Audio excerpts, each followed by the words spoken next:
So dealing with property laws is fundamental in developing nations. So what's the solution to dealing with poverty in developed countries? One of the reasons that you have an ongoing or lingering recession in most developed countries, sometimes it gets better, sometimes it gets worse, but the fact of the matter is that your capacity to give credit has gone down by over 80% since 2008, is because you basically don't know which bank is broke. The big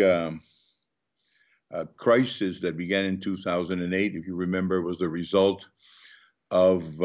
these different subprime loans not being able to be paid, which again meant that the banks that were holding the mortgages, if you wish to, or the credit debt obligations, also called derivatives, were not getting paid. And if some of them were overinvested in these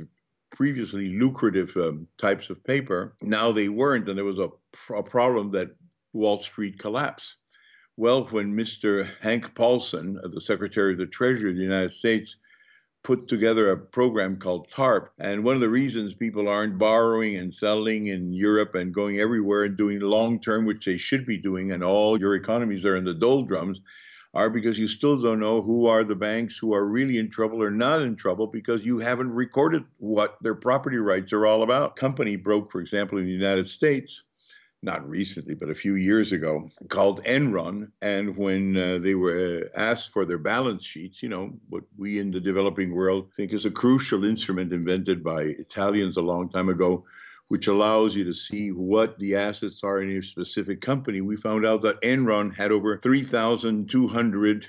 balance sheets. In other words, it's a little bit as if you asked me what the state of my accounts was, and I only showed you less than a 100th part of them. You're also, to a great degree, have lost the habit of documenting things, and that's why not only do you use weapons of mass destruction that don't exist, but you also don't know where your paper is. So the problem of property rights and knowing who is responsible or accountable for what is a third world problem by all means, but it's a lesson that, thanks to the lonely voice in the desert, you think you've already learned, and you haven't.